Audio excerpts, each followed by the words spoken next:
하나님 아버지 감사를 드립니다. 하나님을 만나기 전까지 우리 마음에 그 어떠한 평안도 안식도 없었음을 고백드립니다. 우리가 정말 주님을 만나고 우리 마음에 평안을 누리며 기쁨이 넘치게 됨을 감사를 드립니다.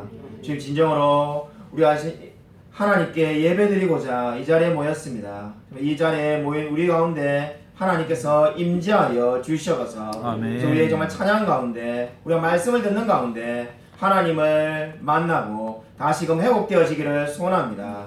주님께서 우리 예배 가운데 함께하여 주실 줄 믿사오며 살아계신 예수 그리스도 이름으로 간절히 기도드립니다. 아멘. 사도 신용 우리의 신앙을 고백드립니다. 전능하사 천지를 만드신 하나님 아버지를 내가 믿사오며 그 외아들 우리 주 예수 그리스도를 믿사오니 이는 성령으로 잉태하사 동정녀 마리아에게 나시고 본디오 빌라도에게 고난을 받으사 십자가에 못 박혀 죽으시고 장사한 지 사흘 만에 죽은 자 가운데서 다시 살아나시며 하늘에 오르사 전능하신 하나님 우편한 자 계시다가 재료서 사한 자와 죽은 자를 심판하러 오시리라. 성령 믿사오며 거룩한 공예와 성도가 서로 교통하는 것과 죄를 사하여 주신 것과 영원히 사는 것을 믿사옵나이다. 아멘.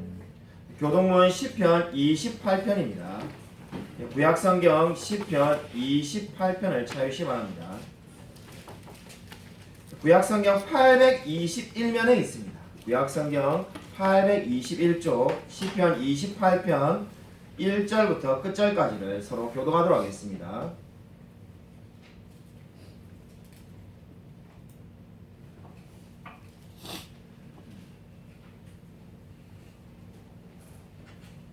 구약성경 시편 28편 1절부터 끝절까지를 서로 교독하겠습니다. 여호와여 내가 주께 부르짖으오니 나의 반석이여 내게 길을 막지 마소서. 주께서 내게 잠잠하시면 내가 무덤에 내려가는 자와 같을까 하나이다.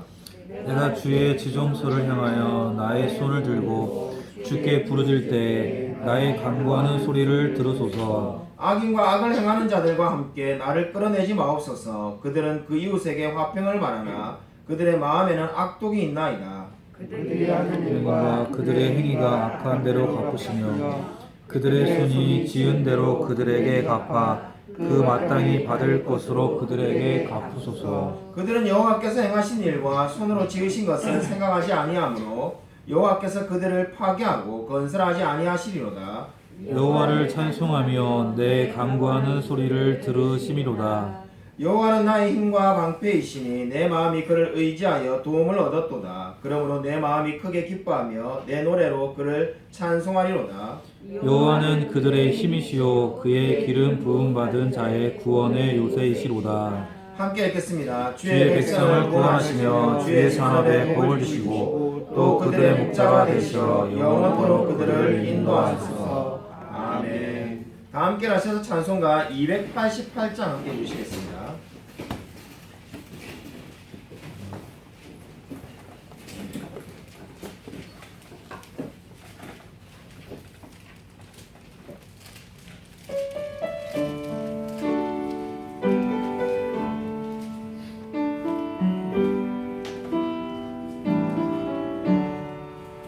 예수를 나의 구주 삼고 성령과 피로써 거듭나니 이 세상에서 내 영혼이 하늘의 영광 누리도다. 이것이 나의 간증이요 이것이 나의 찬송일세. 나 사는 동안 끊임없이 구주를 찬송하리로다. 온전히 주께 맡긴 내 영 사랑의 음성을 듣는 중에 천사들 왕래하는 것과 하늘의 영광 보리로다. 이것이 나의 간증이요 이것이 나의 찬송일세.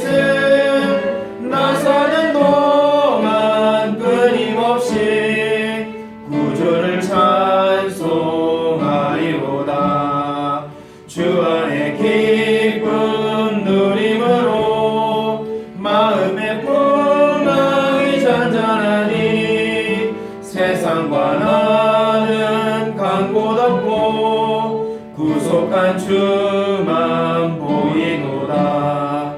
이것이 나의 간증이요 이것이 나의 찬송일세. 나 사는 동안 끊임없이 구주를 찬송하리로다.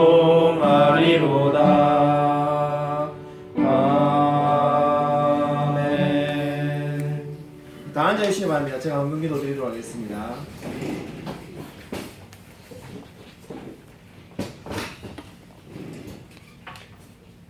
그렇습니다. 주님, 정말 주 예수 그리스도를 나의 구주 삼고 우리와 거듭난 자가 되게 하심을 감사를 드립니다.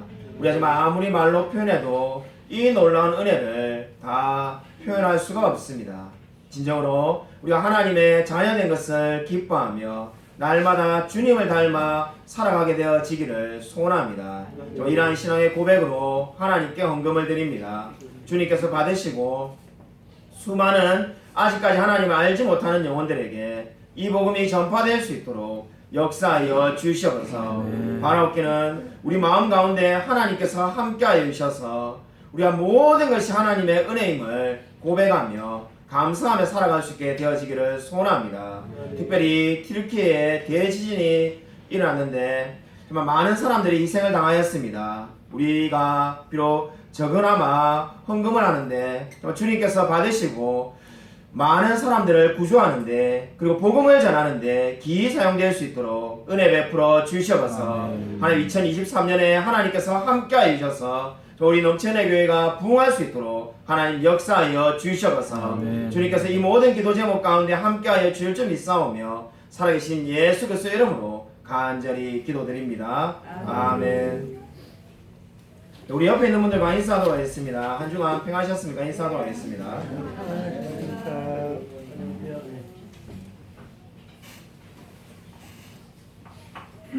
교회 소식 전하도록 하겠습니다. 주보를 참고해 주시기 바랍니다. 오늘 소요리문답 공부가 종강을 합니다. 우리 소요리문답 전체가 종강을 하는 게 아니고 38문까지 했는데 39문부터는 다음에 또 우리 순모임이 끝나고 나면은 아마 올 여름에 우리 나머지 부분은 또 강의하도록 하겠습니다. 그래서 다음 주부터는 주일 오후에 순모임으로 모입니다. 우리 순장으로 한 해 동안 양재현 집사님께서 섬겨주시기로 하셨습니다. 다음 주 주일 예배 때 학습 세례식이 있습니다. 우리 오늘 보니까 이미 다 외운 학생도 있고 절반을 외운 학생도 있고 하나도 안 외운 학생도 있고 그래가지고 천차만별이던데 어쨌든 간에 다음 주에 학습 세례식이 그대로 거행되겠습니다. 그래서 다음 주에는 우리 중고등부 예배는 따로 드리지 않고 11시 함께 드리고 유초등부 예배는 그대로 오전 10시에 드립니다. 이 점 꼭 기억하시기 바랍니다. 2월 26일 주일에 우리 성찬식이 있습니다. 중직자 선거가 4월 2일에 있습니다. 계속해서 우리가 광고를 드린 이유는 날짜를 꼭 기억하셔서 기도하시고 꼭 참석하셔서 투표해 주시기 바랍니다. 세례교인은 누구나 다 투표할 자격이 있습니다. 정교인 야유회가 4월 30일에 있습니다. 구체적인 것은 또 다음에 또 광고를 드리겠습니다. 날짜를 꼭 기억해 주시기 바랍니다. 교회 설교 동영상을 올리는 유튜브 주소가 바뀌었습니다. 원래 그래서 우리 교회 유튜브 구독자가 98명, 100명쯤 됐는데 지금 5명밖에 안 됩니다. 그래서 여러분이 그러니까 뭐 길게 물어볼 필요 없이 우리 교인이 5명이 넘지 않습니까? 우리 교인들 중에 구독을 안 하신 분은 이제 계정이 바뀌어서 우리 오현석 집사님 계정으로 바뀌었기 때문에 꼭 구독을 누르시기 바랍니다. 그래서 우리 전도가 꼭 건빵을 전하는 거나 아니면은 뭐 예수님 믿자고 교회를 데리고 오는 것도 전도지만은 여러분 시간 날 때 그저 이 설교 동영상을 들어주시는 것이 사실 큰 전도입니다. 왜냐하면 조회수가 많으면 많을수록 많은 사람들에게 이게 나타내 보이기 때문에 유튜브를 보면은 우리 교회 설교 유튜브를 보면은 좋아요가 1개, 2개, 3개 이렇게 있는데 그 좋아요가 다 우리 예인이가 누른 겁니다. 예인이가 방학 때 와서 이렇게 제자리에 와서 보더만은 좋아요가 하나도 없다면서 안타까운 마음에 막 클릭해가지고 내가 그럴 필요 없다는데 막 그냥 시간 날 때 막 클릭해가지고 이 좋아요는 다 예인이가 눌렀어요, 솔직히. 그래서 여러분이 정말로 구독, 그죠? 이 갑자기 목사가 아니라 유튜버가 된 것 같은데 구독, 좋아요를 여러분이 좀 누르시면 좋을 것 같습니다. 그리고 한 해 동안 우리 수고하게 될 우리 오현석 집사님께 감사드립니다. 튀르키예 대지진을 위한 우리 특별 헌금을 합니다. 오늘 이미 하신 분도 계신데 다음 주까지 감사헌금 봉투나 또는 교회 봉투에 그 튀르키예 특별 헌금이라고 쓰신 것을 우리가 모아가지고 교회 이름으로 보내도록 하겠습니다. 제가 그 확인하니까는 25,000명이 벌써 돌아가셨는데 수많은 사람들이 돌아가셨습니다. 우리 집에 우리 예인이하고 예림이에게 너희들도 특별 헌금을 한번 하지 명절에 돈도 많이 받았지 않느냐 이러니까 대뜸 하는 말이 자기들이 더 불쌍하다면서 전혀 할 마음이 없어요. 그래서 뭐 이게 제가 애들 이름으로 대신하는 건 별 의미가 없는 것 같아서 일단 설득 중에 있습니다. 그래서 여러분이 꼭 그 한번 기도하시고 마음에 내키시는 대로 헌금을 해주시면 좋겠습니다. 웨스민스터 소교리 문답 제51문 하도록 하겠습니다. 제가 문제를 듣고 여러분이 답을 하시면 됩니다. 이 계명이 금지하는 것은 무엇입니까? 이 계명이 금지하는 것은 형상을 만들거나 하나님의 말씀으로 정하지 않은 다른 방법으로 하나님을 예배하는 것입니다. 아멘. 우리 지난주에 주보에 우리 박우만 성도님이 등록하셨다라고 적어놨는데 지난주에 못 오셔가지고 우리 소개를 환영을 못했는데 오늘 오셨습니다. 한번 뭐 일하실 필요 없고 한번 함께 시작해서 감사하다고 박수로 한번 환영하겠습니다.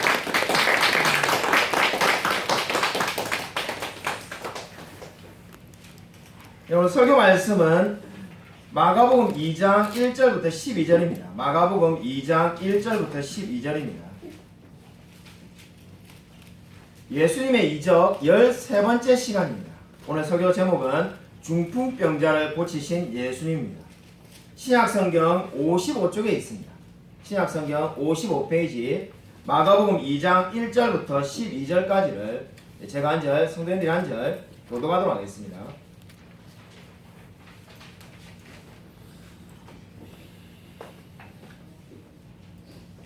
수일 후에 예수께서 다시 가버나움에 들어가시니 집에 계시다는 소문이 들린지라 많은 사람이 모여서 문 앞까지도 들어설 자리가 없게 되었는데 예수께서 그들에게 도를 말씀하시더니 사람들이 한 중풍병자를 네 사람에게 메워가지고 예수께로 올세 무리들 때문에 예수께 데려갈 수 없으므로 그 계신 곳에 지붕을 뜯어 구멍을 내고 중풍병자가 누운 상을 달아내리니 예수께서 그들의 믿음을 보시고 중풍병자에게 이르시되 작은 자야 내 제사함을 받았느냐 하시니 어떤 서기관들이 거기 앉아서 마음에 생각하기를 이 사람이 어찌 이렇게 말하는가 신성모독이로다 오직 한 하나님 한 분 외에는 누가 능히 죄를 사하겠느냐 그들이 속으로 이렇게 생각하는 줄을 예수께서 곧 중심에 아시고 이르시되 어찌하여 이것을 마음에 생각하느냐 중풍병자에게 내 제사함을 받았느냐 하는 말과 일어나 내 상을 가지고 걸어가라 하는 말 중에서 어느 것이 쉽겠느냐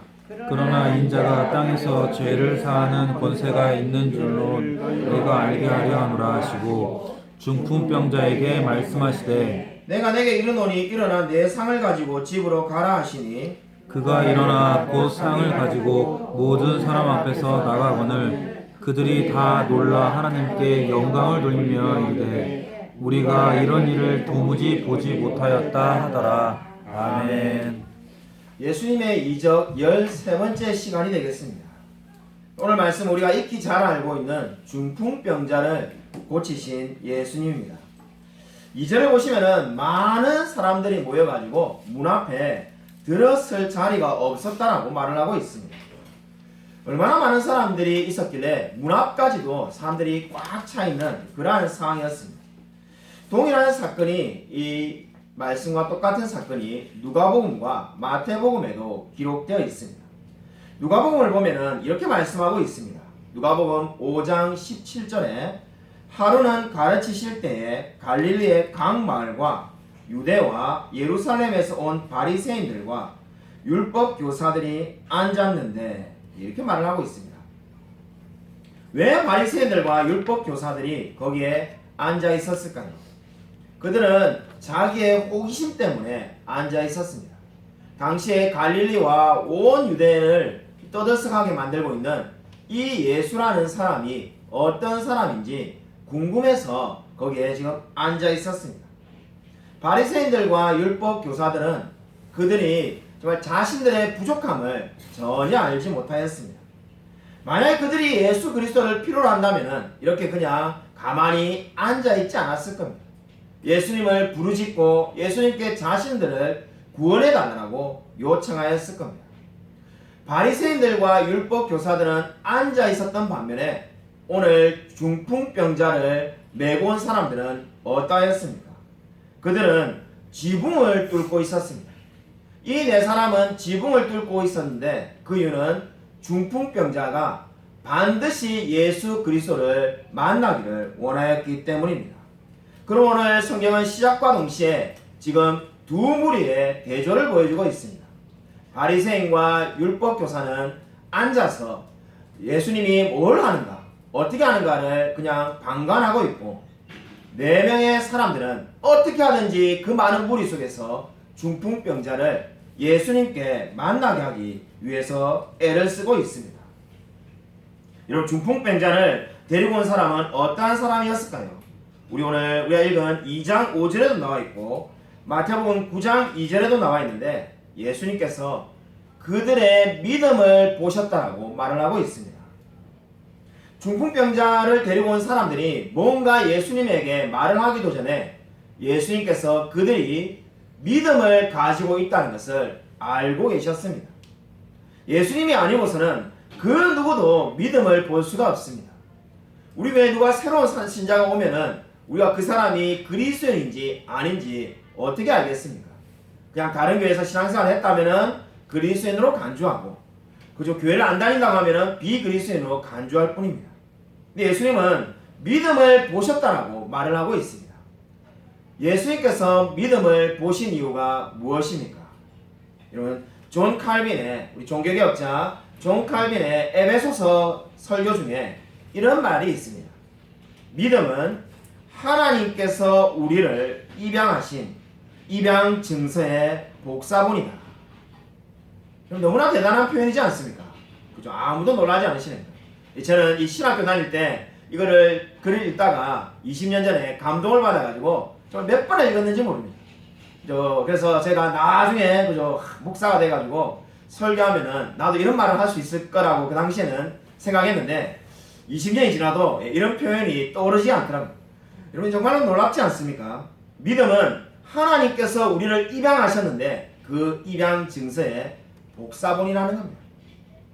저와 여러분이 믿음이 있다는 것이 바로 하나님께 입양되었다는 증거라고 말을 하고 있습니다. 오늘 이 중풍병자를 데리고 온 사람들은 믿음이 있는 사람들이었습니다. 그들이 믿음이 있기 때문에 어떠한 행동을 했습니까? 오늘 우리가 읽은 마가복음 2장 4절을 보면은 지붕을 뜯었다라고 말하고 있습니다. 뜯었다는 말에 주목해 보시기 바랍니다. 당시의 지붕은 어떻게 만들었을까요? 먼저 긴 갈대를 잘라가지고 거기에 풀을 얹습니다. 그리고 풀 위에다가 적당량의 흙을 얹어가지고는 이것을 단단하게 다져서 만듭니다. 그래서 그렇게 마치 기와처럼 만든 것들을 여러 개 많이 올려놓은 것이 지붕이 되겠습니다. 그러면 지붕을 뜯었다는 것은 이걸 역순으로 해야 되는 거죠.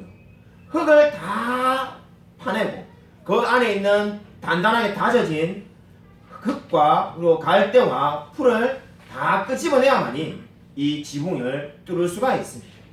정말로 너무나 기발한 발상이 아닐 수가 없습니다. 그냥 문 앞에서 차례를 기다려가지고 예수님을 만나도 되는데 혹시 그렇게 하다가 예수님을 못 만날까 싶어서 지금 지붕에서 지붕을 뚫어가지고 사람을 달아서 내렸다라고 말을 하고 있습니다. 여러분, 이 말에서 우리가 기억해야 될 것이 있습니다. 오늘 이 말씀에서 우리가 기억해야 될 것은 하나님을 만나는데 정해진 방법이 없다는 겁니다. 다르게 말한다면 다양한 사람들이 다양한 방법으로 하나님을 만나는 겁니다. 우리 교회도 최근에 등록하신 분을 보면은 어떤 분은 유튜브에 있는 우리 교회 설교를 듣고 오신 분도 계시고 또 다른 분은 친구가 군면에서 우리 교회에 오셨습니다. 다 다양한 방법이 있습니다. 여러분, 왜 이렇게 다양한 방법이 있을까요? 하나님이 많은 다양한 방법을 통해서 사람을 부르십니다. 교회사를 보면은 교회사를 예전에 공부할 때 놀랐던 적이 있는데 감리교의 창시자 존 웨슬리는 사람들에게 복음을 전하기 위해서 그 사람들에게 일종의 충격요법으로 관심을 끌게 하기 위해서 자신의 아버지의 무덤의 석관, 그 석관 위에 올라가가지고 설교를 했다는 기록이 있습니다. 그죠? 우리가 유럽을 보면, 영국에 보면은 묘가 그죠 어떻습니까? 다 이렇게 석으로 그죠? 이 돌비석을 세워놨지 않습니까? 그 위에 올라가가지고 말씀을 전한 거죠. 아마 유교 문화인 우리나라에서는 상상도 못할 겁니다. 감히 누가 아버지의 무덤에 그 비석 위에 올라가서 설교할 사람이 누가 있겠습니까? 그죠? 쌍욕을 듣겠죠. 근데 이 웨슬리 당시에도 그것이 너무나 충격적이었습니다.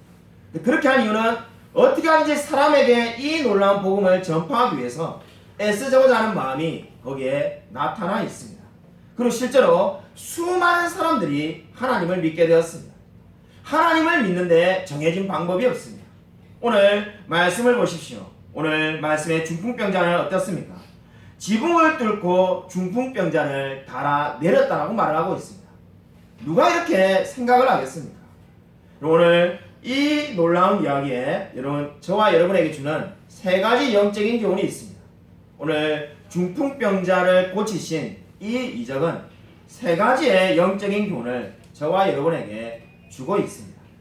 첫 번째가 복음은 아무것도 할 수 없는 사람들에게 찾아온다는 겁니다. 복음은 도무지 할 수 없는 사람들에게 찾아옵니다. 오늘 이 중풍병자를 보십시오. 그는 말 그대로 어찌할 수 없는 사람이었습니다. 정말 스스로 할 수 있는 게 아무것도 없는 사람이었습니다. 그래서 정말로 어떻게 되었습니까? 사람들이 이 사람을 데리고 와서 그리고 예수님께 보여주지 않았습니까? 헬라 원어를 보면은 이 사람이 중풍병자가 지금 매여서 온 그 침상이 지프로 만든 것이라고 되어 있습니다. 그러니까 지프로 만든 침상에 누워서 온 사람이 이 중풍병자가 되겠습니다. 지프로 만들었다는 것은 한마디로 보잘것없었다는 것을 의미하는 겁니다. 그저 누워서 지프로 만든 침상에서 매여가지고 예수님께 나왔습니다. 아마 예수님의 이적 설교를 계속 들으신 분은 이 중풍병자가 누구를 상징하는지 이제 이미 알고 있을 것 같습니다. 이 중풍병자가 누구를 상징하는 겁니까? 바로 저와 여러분, 정확하게는 하나님을 만나기 전에 저와 여러분의 영적 상태를 나타내는 겁니다. 하나님을 만나지 못한 사람은 마치 이 중풍병자와 같이 아무것도 할 수 없는 상태에 있습니다. 자신은 많은 것을 할 수 있다고 생각하지만은 스스로는 아무것도 할 수가 없습니다. 소이르문답을 공부한 분들은 이제 이 의미를 알 겁니다. 내가 하고 싶은 게 얼마나 많고 그죠? 할 수 있는 게 얼마나 많은데 왜 아무것도 할 수 없다라고 자꾸 성경은 말을 하는가? 스스로 하나님을 찾을 수 없다는 겁니다. 로마서 3장 10절 11절이 말하는 것처럼 스스로 하나님을 찾을 수가 없습니다. 내 마음대로 맛있는 음식을 먹을 수 있고 내가 원하는 직장을 다닐 수 있지만은 스스로는 하나님을 찾을 수 없는 중풍병자와 같은 상태가 바로 저와 여러분의 모습이었습니다. 여러분, 목사는 무엇을 하는 사람일까요? 제가 목사니까 목사가 뭘 하는 사람이다 이런 이야기는 거의 하지 않았는데 목사가 뭘 하는 사람일까요? 안타깝게도 많은 분들이 오해를 하고 있습니다. 목사는 죄인들에게 그저 뭔가를 활동을 시키는 사람이 목사라고 생각하는 분들이 있습니다. 제가 죄인들에게 계속해서 뭔가를 할 수 있도록 동기부여를 하는 사람이 이 목사다 이렇게 생각하는 분들이 많이 있습니다. 그러나 목사는 정확하게 그 반대의 일을 하는 사람입니다. 목사는 죄인들로 하여금 스스로는 도무지 할 수 있는 것이 아무것도 없다라고 말하는 사람이 목사입니다. 여러분도 마찬가지입니다. 여러분이 전도할 때 무엇을 하는 겁니까? 여러분이 생명을 주는 게 아닙니다. 저도 물론 생명을 주는 게 아닙니다. 저와 여러분이 그 누구도 우리가 구원을 시킬 수가 없습니다. 근데 그럼 저와 여러분이 하는 것이 무엇입니까? 그것은 바로 죄인들로 하여금 스스로는 아무것도 할 수 없다는 것을 깨우치게 만드는 겁니다. 그게 바로 전도의 목적이고 그것이 바로 목사가 해야 될 일입니다. 바로 오늘 성경이 그렇게 말을 하고 있습니다. 이 중풍병자와 같이 아무것도 할 수 없는 절망적인 상황에 놓여 있다는 것을 깨우치게 만드는 것이 목사인 저와 여러분이 해야 될 일인 겁니다. 그러므로 정말로 여러분이 이 예배 시간에 나는 아무것도 할 수 없는 죄인이라는 것을 깨닫는다면 그것은 정말로 가장 복된 일입니다. 오늘 11절 말씀을 우리 같이 한번 읽겠습니다. 11절 말씀 같이 한 목소리 한번 읽겠습니다. 네, 시작. 내가 내게 이르노니 일어나 내 상을 가지고 서로 가라 하시니. 그런데 오늘 성경 말씀 보시면 예수님께서 내 상을 가지고 집으로 가라라고 말씀하였습니다.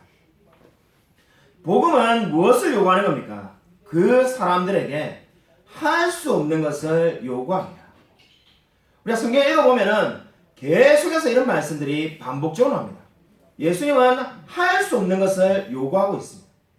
우리 예수님의 2절을 지금 13번째 보고 있는데 손 마른 사람에게 무엇을 요구했습니까? 손을 펴라고 요구했습니다. 아니 손을 펼 수 있으면은 이미 손을 펴고 있지 왜 손이 말라 있겠습니까? 손을 펼 수가 없으니까 말라서 붙어 있는데 그것을 계속 펴라고 하지 않습니다. 이것이 복음의 요구입니다. 믿을 수 없는 사람에게 영혼이 죽어 있다라고 말하는 그 사람들에게 예수님을 믿으라고 복음을 우리가 전하고 있지 않습니까? 근데 놀라운 것은 뭡니까? 복음이 우리가 할 수 없는 일을 요구할 때 그것을 믿을 때 어떤 일이 벌어집니까? 실제로 그 일을 하게 됩니다. 오늘 성경은 지금 그 놀라운 진리를 말을 하고 있습니다.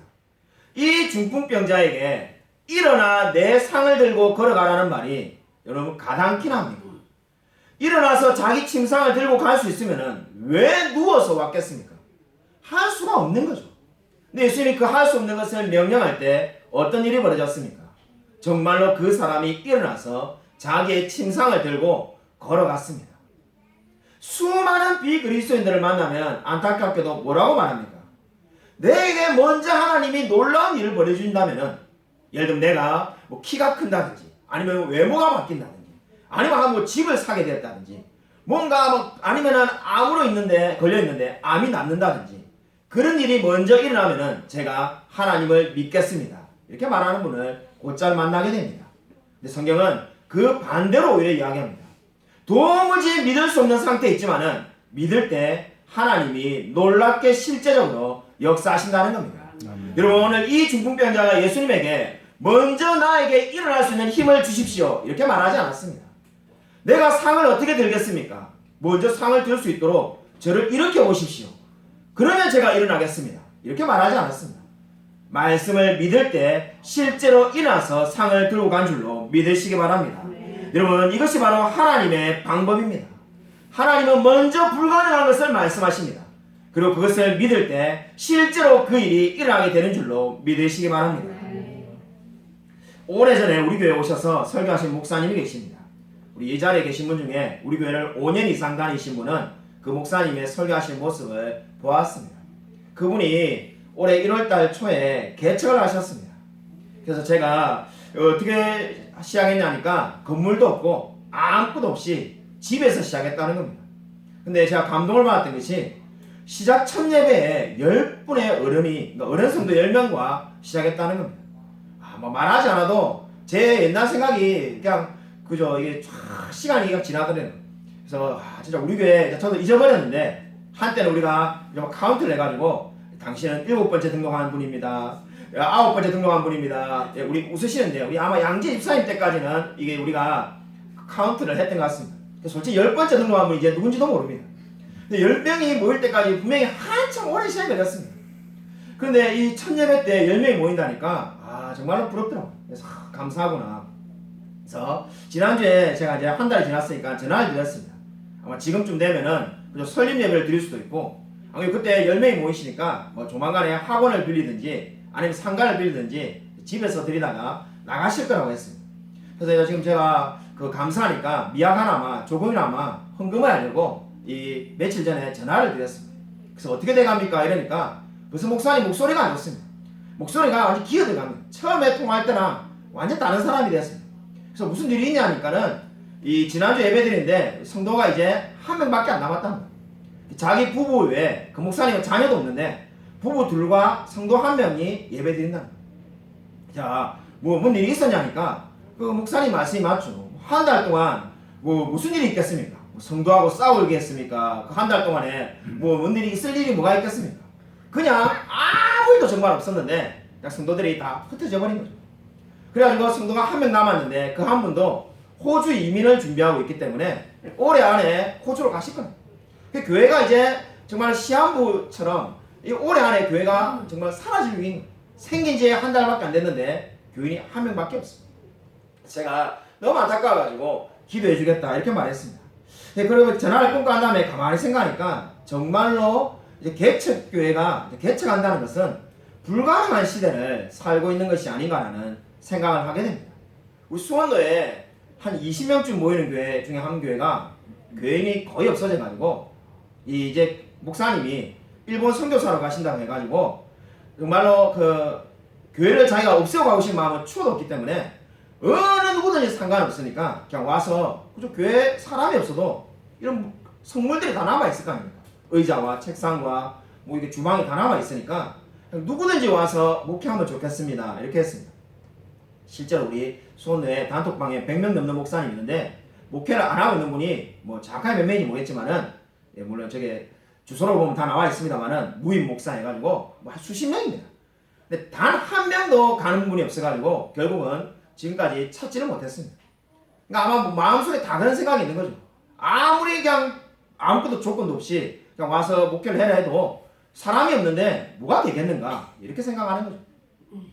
정말 개척이 불가능한 시대를 살고 있다는 생각이 듭니다. 반면에 제 친구 목사님의 표현을 빌어서 말한다면은 교회도 프랜차이즈가 돼가는 시대를 살고 있는지도 모릅니다. 한때 우리 교회도 도움을 받았는데 분당 우리 교회에서 그저 이 29개 교회를 이렇게 개척했지 않습니까? 그 교회들은 다 목회가 잘 됩니다. 어느 교회라고 말을 하지 않는데 분당 우리 교회 이야기를 하려는 게 아니라 다른 교회입니다. 여러분도 다 아는 한국의 너무나 유명한 교회입니다. 제 이 사촌, 외사촌이 사모가 돼가지고 그 남편분이 거기에서 사역을 하고 있는데 그 교회에서 분당 우리 교회를 벤치마킹해서 500명을 이게 떼서 서울에 개척을 했습니다. 불과 몇 달 만에 지금 1000명이 넘게 모이고 있습니다. 그래서 이제 이렇게 막 놀래가지고 말했다는 거죠. 사람이 물밀듯이 몰려옵니다. 더 이상의 이제 저처럼 개척하는 사람은 아마 이제 제가 마지막이 아닐까라는 생각이 들 정도로 더 이상 사람들이 개척을 하지 않으려고 하고 있습니다. 그래서 정말로 마음이 참 많이 이번 주에 마음이 아팠는데 여러분 우리는 무엇을 해야 할까요? 자, 여러분에게 뭐 넋두리를 하려고 하는 게 아닙니다. 여러분 정말로 우리는 무엇을 하며 살아야 될까요? 예수님을 보면은 예수님이 어떻게 살았는지를 알 수가 있습니다. 여러분 예수님도 성육신에서 이 땅에 오셨을 때 모든 사람들이 다 환영하고 박수를 친 게 아닙니다. 우리가 오늘 방금 말씀을 본 것처럼 바리새인들과 율법 교사들은 전혀 예수님을 좋아하지 않았습니다. 그럼에도 예수님이 끝까지 계속해서 자신의 사명을 감당했습니다. 예수님께서 무엇을 하셨습니까? 여러분 예수님은 기도하셨다라고 말을 하고 있습니다. 예수님을 싫어하는 사람들이 단지 율법 교사와 바리새인뿐만 아니라 심지어 마가복음 3장 21절을 보면은 예수의 친족들이 듣고 그를 붙들러 나오니 이는 그가 미쳤다 하밀러라 이렇게 말하고 있습니다. 예수님의 형제들도 예수가 미쳤다라고 생각하는 것이 예수님이 겪었던 상황이었습니다. 오늘 이 놀라운 중풍병자 이적이 보여주는 두 번째 영적인 교훈은 바로 예수님은 이적을 행하시기에 앞서서 먼저 기도하셨다는 겁니다. 누가복음 5장 16절을 보면은 예수님은 한적한 곳에 물러가서 기도하셨다고 말합니다. 그리고 그 한적한 곳에 기도하시고 난 다음에 일어난 사건이 중풍병자를 고치신 사건이 되겠습니다. 그리고 예수님은 어떻게 하신 겁니까? 먼저 기도하셨다라고 성경은 말씀하십니다. 여러분 예수님이 어떤 분이십니까? 생명을 주는 분이십니다. 성령 하나님께서 함께 하시는 분입니다. 그래서 예수님께서는 그 성령 하나님께서 함께 하시는데도 불구하고 성령 하나님께서 강하게 역사하도록 먼저 기도하셨다라고 성경은 말씀하고 있습니다. 여러분, 이 진리가 저와 여러분에게 어떠한 도전을 줍니까? 하물며 저와 여러분같이 연약한 자는 얼마나 많이 기도해야 되겠습니까? 예수님은 생명을 주시는 분인데도 성령 하나님이 강하게 자기를 붙들어 달라고 육신을 입고 있었던 예수님은 기도하셨습니다. 저와 여러분은 당연히 기도하며 나아가야 되지 않겠습니까? 여러분, 모든 문제에 있어서 여러분이 날마다 기도하시기를 주님의 이름으로 축원드립니다. 우리 교회 화성유교소에서 일하는 여러 명의 성도님이 계십니다. 그 중에 한 분이 2주 전에 오셔가지고 금요일에 일찍 오셨습니다. 1시간 전에 오셨길래 시간을 착각하셨나 이랬더만은 그게 아니라 기도 제목을 부탁할 기도 제목이 있어가지고 일찍 오셔가지고 저하고 이제 둘이서 이 교회에서 한참을 이야기했습니다. 그분의 고민은 다름이 아니라 너무나 주일 성수를 하고 싶은데 계속해서 주일을 더 적게 올 수밖에 없는 환경으로 만들어진다는 겁니다. 화성유교소에서 그분이 일하는 부서에 3명이 같이 일하는데 이 3사람 중에 이제 번갈아 가면서 주일날 쉬어야 되는데 안타깝게도 어떻게 보면 또 감사한 일이지만은 한 분이 권사님이신데 그 권사님이 계속 매주마다 교회를 가시겠다는 겁니다. 그렇게 주장하는 근거가 본인은 입사할 때부터 주일 성수하기로 다짐을 받고 입사했기 때문에 무조건 주일날 내가 쉬어야 된다는 거예요. 그러다 보니까 그 권사님을 배려하다 보면은 어떻게 됩니까? 우리 교회 집사님은 교회를 올 수가 없습니다. 제가 펄쩍 뛰면서 너무나 다 안타까운 상황이지만은 그래도 어떻게 공평하게 나눠야지 그게 말이 되느냐 이러니까 권사님이 도무지 자기 말에 설득이 안 된다는 거예요. 제가 권사님하고 싸우지는 말고 가서 이렇게 말을 해라고 이제 합리적인 방법을 제가 그 자리에서 말을 해드렸습니다. 3사람이 있는데 한 분은 예수님을 안 믿는 남자고 지금 권사님과 집사님이 있으시니까 그 남자분도 보나마나 가끔 주일날 쉬셔야 되겠죠. 좀 자기도 배려해달라고 말을 한다는 겁니다. 그러면은 그 남자분은 교회를 가는 게 아니니까 한 달에 한 번씩 쉬고 그러면 52주 중에 12주를 빼면은 40주가 남지 않습니까? 그럼 권사님이 20주 쉬고 집사님이 20주 쉬면은 간단하게 해결되지 않습니까? 제가 이렇게 받아들이도록 권사님이 받아들이도록 기도해드리겠습니다. 이게 최선은 아니지만 차선책인 것 같습니다. 제가 이렇게 말했습니다. 말하고 난 다음에 여러분이 담당하고 계신데 제가 생각할 때 저는 내가 참 상담을 잘했구나. 그래서 참 이렇게 마음이 뿌듯함을 가지고 기도를 솔직히 한 4번 해갔습니다. 기도 한 4번 해드리고 집사님은 자기 위해서 기도 3번 했다고 솔직히 말하는데 엊그제 금요일에 때 오셔가지고는 이야기를 제가 듣는데 후회했습니다.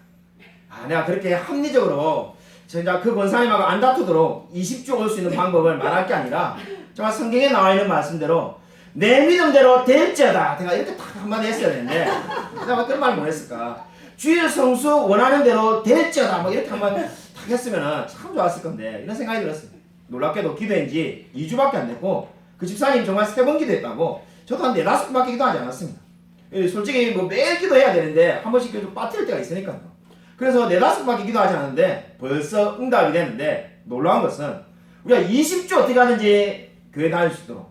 근데 정말로 근데 그 권사님이 받아들일지 안 받아들일지 만약 권사님이 더 많이 가겠다면 더 적게 나올 수밖에 없는데 받아들이게 해달라고 기도했는데 여러분 기도가 어떻게 응답됐을까요? 20주만 가게 해달라고 권사님이 양보해줘도 감사한 상황인데 아예 하나님이 부서를 바꿔주었습니다. 새로 부서를 옮겼는데 그 부서에서는 이제 매주마다 주일날 교회를 가도 된다고 하는 거죠. 같이 일하는 분이 그냥 너가 주일날 다 가서 일을 하라고 해가지고 매주마다 주일 성수할 수 있게 되고 금요일도 그냥 너가 쉬어라 해가지고 금요기도에도 매주 올 수 있게 되었습니다. 제가 그 고백을 듣고 난 다음에 들었던 생각이 있습니다. 정말로 기도하니까 기도하는 것 이상으로 하나님이 응답해 주시는구나 하는 것을 알게 되었습니다. 여러분 너무나 놀랍지 않습니까? 매주 교회를 오게 해달라고 기도한 게 아니라 20주 교회를 가게 해달라고 1년 중에 그렇게 기도했는데 하나님은 더 크게 응답하셔서 매주 교회 갈 수 있는 상황으로 아예 만들어 주었습니다. 자, 이것을 보면서 깨달은 것이 있습니다. 정말로 기도하면 기도한 대로 됩니다. 여러분 이 원리를 알기 때문에 예수님도 육신을 입었을 때는 어떻게 하신 겁니까? 기도하시고 그리고 난 다음에 이적을 행하셨습니다. 여러분 정말로 기도하시길 바랍니다. 여러분 기도하면은 기도한 대로 아니 기도한 것 이상으로 하나님이 응답해 주실 줄로 믿으시기 바랍니다. 아멘. 그리고 중풍병자를 고치신 이적이 보여주는 마지막 세 번째 영적인 교훈은 제사함을 받는데 그 어떠한 조건도 없다는 겁니다. 오늘 이 세 가지 영적 교훈 중에 제일 중요한 영적인 교훈이 바로 이 세 번째에 있습니다. 제사함을 받는데 그 어떠한 조건도 없었습니다. 예수님께서 중풍병자에게 죄를 사해 줄 테니까 너가 이것을 해와라, 이런 말이 없습니다. 너가 만일 이것을 해온다면은 내가 중풍병자에게 제사함을 주겠노라, 이렇게 말하지 않았습니다. 조건이 없다는 겁니다. 그냥 무조건적으로 베푸신 은혜가 뭐였습니까? 제사함이었습니다. 예수님이 말 한마디로 제가 용서를 받았습니다. 여러분, 여기서 정말 중요한 것은 뭡니까? 여기서 여러분 너무나 중요하게 여러분 봐야 될 것은, 오늘 이제 우리 오후에 제가 소요문단 마지막으로 가톨릭 교리를 비판하는 특강을 할 건데, 가톨릭 하면은 그죠? 한 번도 여러분 천주교에 예배를 안 드린 분도 다 아는 게 있습니다. 뭘 해야 됩니까? 고해성사를 하죠. 그리고 고해성사가 왜 비성경적입니까? 오늘 이 중풍병자를 보면 알 수가 있습니다. 예수님께서 중풍병자에게 너가 지은 죄를 생각나는 대로 다 나열해보라, 이렇게 말하지 않았습니다. 제가 예를 몸을 잘 움직일 때는 이러이러한 죄를 지었고요, 몸을 움직이지 못할 때도 마음에 음란한 죄가 있었습니다, 이렇게 다 읊어보라고 말하지 않았습니다. 예수님이 단 한마디로 내 제사함을 받았느니라 이렇게 말씀하니까 그 사람의 모든 죄가 용서함을 받게 된 줄로 믿으시기 바랍니다. 여러분, 중풍병자가 어떻게 하였습니까? 바로 그는 예수님의 말씀을 믿을 때 모든 죄가 용서함을 받았습니다. 이 진리가 왜 중요합니까? 목회를 하면은 종종 만나게 되는 분들이 있습니다. 이런 분들을 만나게 되는데, 목사님, 제가 너무나 죄가 많은데 제가 정말로 다 용서함을 받을 수 있을지 모르겠습니다, 이렇게 말하는 분들을 곧잘 만나게 됩니다. 알고 보면 그분들이 막 살인을 저지르거나 그죠, 막 사람을 막 열 몇 명 죽였거나 이런 것도 아닌데, 본인의 생각에는 그죠, 마음이 착해서 그렇겠죠. 내가 너무 많은 죄를 지었는데 제가 정말로 다 용서함을 받을 수 있을까요? 정말 이미 다 용서를 받은 걸까요? 이렇게 묻는 분들이 있습니다. 절대로 그렇게 말해서는 안 됩니다. 그 말은 예수님의 능력을 제한하는 말입니다. 세상에서 가장 악한 일이 예수님의 능력을 제한하는 겁니다. 예수님은 능치 못하실 일이 없습니다. 예수님께서 용서 못할 죄가 없습니다. 여러분, 이 중풍병자가 예수님에게 정말로 제 모든 죄, 나의 과거에 어떤 죄가 용서함을 받았습니까? 확인하지 않았습니다. 그의 모든 죄가 한순간에 용서함을 받은 줄로 믿으시기 바랍니다. 그러므로 저와 여러분이 예수님을 믿는 그 순간에 이미 우리의 과거와 현재와 미래의 모든 죄가 용서함을 받은 줄로 믿으시기 바랍니다. 제3에 대해서 이야기하면은 또 다른 한 부류의 성도님들을 만나게 됩니다. 그 한 부류의 안타까운 성도님들은 내가 제3을 받았다는 증거가 어디에 있을까요? 이렇게 묻는 분들이 있습니다.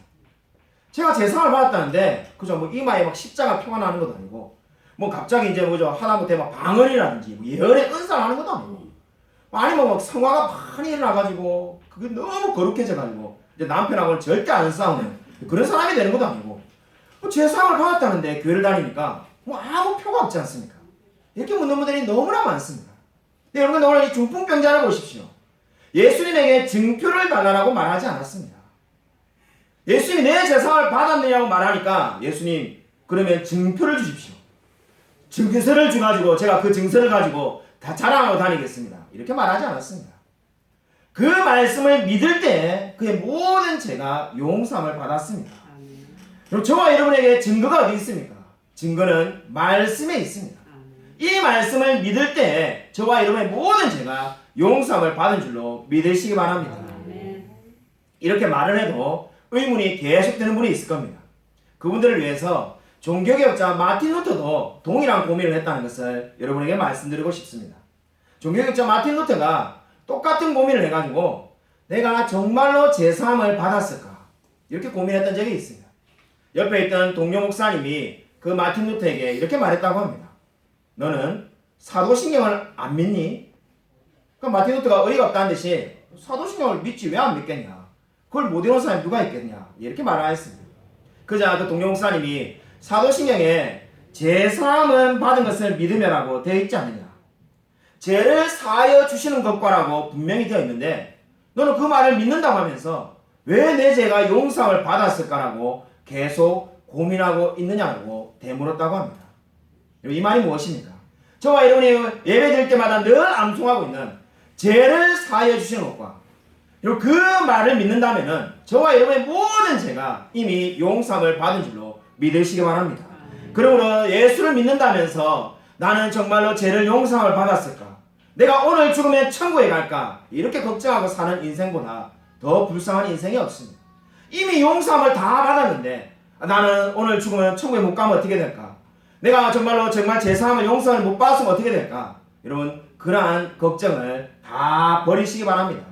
여러분 진정으로 저와 여러분의 모든 죄가 용서를 받은 줄로 믿으시기 바랍니다. 우리 교회는 현재 창세기 성경 필사 중에 있습니다. 어느 한 분이 제게 제보를 해줬는데 제보라고 하니까 좀 그러는데 어쨌든 간에 창세기 성경 필사에 대해서 두세 명만 모여도 이야기를 하고 있다. 팔이 아프고 써도 그저 바벨탑의 이야기고 써도 계속 죽었더란 족보다 이래가지고 두세 명만 모여도 창세기 필사에 대해서 이야기한다는 이야기를 들었습니다. 저도 정말 솔직히 쓰면서 팔이 아팠습니다. 왜 이렇게 써도 끝이 없는가? 보니까는 여기 장도 안 바뀌나. 그러니까 어느 장을 보니까 막 60절씩 있더라고요. 여기까지 막 50몇 절을 써도 장이 그대로예요. 그래서 근데 그렇게 많이 쓴 반면에 또 은혜도 많이 되었습니다. 원래 알고 있던 은혜도 다시금 깨닫게 되는 것도 있었고 새롭게 깨닫는 것도 있었습니다. 성경을 보면은 아브라함과 이삭과 야곱의 하나님이라는 말이 많이 등장합니다. 여러분 왜 그렇게 아브라함과 이삭과 야곱의 하나님이라 했을까? 한번 생각해 본 적 없습니까? 물론 뭐 순서대로다 이렇게 말해도 맞는 말이죠. 뭐 태어난 순서대로 그죠? 아브라함과 다윗과 다니엘의 하나님 이상하지 않냐면서 아브라함과 이삭과 야곱의 하나님 순서대로 했다 이렇게 말할 수도 있겠죠. 전 창세기를 읽으면서 예전에 그런 생각을 많이 했습니다. 창세기 읽어보면은 분명히 주인공은 그저 물론 하나님이시지만 하나님을 빼면은 세 사람이 주인공인데 아브라함과 그 야곱과 요셉의 이야기가 사실 대부분 다입니다. 천지창조를 빼면은 이 세 명의 이야기가 대부분 다인데 왜 아브라함과 이삭과 야곱의 하나님이라고 할까? 특히 이삭을 보면은 그죠 우리 교회 이삭도 이름도 있는데 이삭을 보면은 정말로 뭘 했는지 기억이 나는 게 없습니다. 그리고 이삭이 한 일 중에 기억나는 게 있습니까? 야곱은 그죠 이 보디발 장군의 아내를 요셉은 막 보디발 장군 아내 유혹을 이긴다든지 야곱은 뭐 팥죽 한 그릇 아브라함은 그저 갈대우를 떠나고 이삭을 바치고 뭐 많은 이야기가 있지만은 이삭은 한 게 여러분 생각나는 게 뭡니까? 방금 여기서 말씀하신 것 같은데 정답을 우물을 판 것밖에 없습니다. 우물을 판 거 말고는 아무것도 없는 사람이 어떻게 믿음의 조상의 계열에 아브라함과 이삭과 야곱의 하나님 늘 이렇게 불려지는가? 뭘 했는가? 제가 한때 이렇게 고민을 했던 적이 있습니다. 정답은 뭡니까? 이 이삭이 아무것도 하지 않았기 때문에 그 반열에 올라와 있는 겁니다. 아무것도 한 것이 없습니다. 창세기 26장 18절에 이삭이 그 우물들의 이름을 그의 아버지가 부르던 이름으로 불렀더라. 우물을 팠는데 우물을 어떻게 했다는 겁니까? 아버지가 불렀던 이름을 다시 불렀다는 겁니다. 이름조차도 아버지가 준 이름을 그대로 따르는 사람이 이삭이었습니다. 이것이 무엇을 의미할까요? 모든 이삭이 했던 것이 받은 것이라는 겁니다. 창세기 25장부터 28장에 이삭의 이야기는 넉 장밖에 나오지 않습니다. 그 넉 장도 앞에 두 장은 아브라함 이야기에 빌붙어 있고 뒤에 두 장은 야곱의 이야기에 빌붙어 있어서 사실 이삭이 독립적으로 이야기하는 장은 아무것도 없습니다. 근데 그 모든 것이 근데 뭘 보여줍니까? 모든 것이 받은 은혜라는 겁니다. 고린도전서 4장 7절에 말씀하신 것처럼 내게 있는 것 중에 받지 아니한 것이 무엇인가? 정말 이 말씀의 대표적인 예가 바로 이삭이 되겠습니다. 이삭이 누리고 있고 이삭이 가지고 있는 모든 것이 받은 거라는 겁니다. 한마디로 아브라함을 통해서 받았고 하나님을 통해서 모든 것이 은혜를 받아서 사는 인생이라는 겁니다. 지난주에 제가 야곱에 대해서 성령님이 어떻게 그 사기꾼을 변화시켰는지를 보여주는 거라고 말했습니다. 이삭은 어떤 사람입니까? 모든 것이 하나님의 은혜로 되었음을 나타내는 인생이 이삭입니다. 처음부터 끝까지 하나님의 은혜로 살고 있음을 보여주고 있습니다. 여러분, 저와 여러분의 삶이 그렇지 않습니까? 정말 우리가 누리고 있고, 우리가 예배 헌금 드릴 때마다 제가 늘 그렇게 기도하는데, 우리가 누리고 있고 가지고 있는 모든 것이 하나님의 은혜인 줄로 믿으시기 바랍니다. 아멘. 저와 여러분이 바로 이삭과 같은 존재입니다. 오늘 중풍병자가 마찬가지였습니다. 그가 이룬 것이 뭐가 있습니까? 그가 스스로 해낸 것이 뭐가 있습니까? 그저 누워있는 것밖에 없는 그 사람에게 주님이 찾아오셔서 그 사람의 모든 죄를 용서해 주시고 이제 일어나서 상을 들고 걸어가서 살 수 있게 해주었습니다. 한마디로 모든 것이 받은 겁니다. 이삭과 마찬가지로 중풍병자도 모든 것이 은혜를 받았다고 말할 수밖에 없습니다. 여러분, 성경을 읽을 때 정말 나도 중풍병자처럼 그 자리에 있었으면 좋겠다라고 생각하는 분이 계십니까? 이미 은혜를 받은 사람입니다. 나도 정말 이 중풍병자처럼 예수님이 나를 지극히 내려다보고 있으면 좋을 텐데, 여러분, 그렇게 생각하는 분이 있다면 그 사람이야말로 은혜를 받은 분이십니다. 여러분, 우리가 어떻게 예수를 믿게 되었습니까? 어떻게 저와 여러분이 매주 이렇게 예배를 드리는 사람이 되게 되었습니까? 설명할 수 있는 한 단어는 모든 것이 은혜였습니다. 모든 것이 받은 것이었습니다. 우리가 노력해가지고 내가 애를 써서 이 자리에 온 사람은 아무도 없습니다. 그저 하나님의 은혜로 이삭처럼 중풍병자처럼 우리가 주님을 믿게 된 줄로 믿으시기 바랍니다. 아무쪼록 저와 여러분의 모든 삶이 하나님으로부터 받은 것임을 알고 늘 감사하며 살아가는 저와 우리 모든 성도님이 되시기를 주님의 이름으로 간절히 축원드립니다. 우리 이 시간 말씀을 생각하면서 우리 한번 모든 것이 은혜라는 것을 알고 늘 감사하며 살아갈 수 있게 달라고 주여 한번 크게 외치고 간절히 통성합니다 하겠습니다. 주여, 하나님 아버지 감사를 드립니다. 하나님, 정말 우리가 모든 것이 은혜임을 고백드립니다.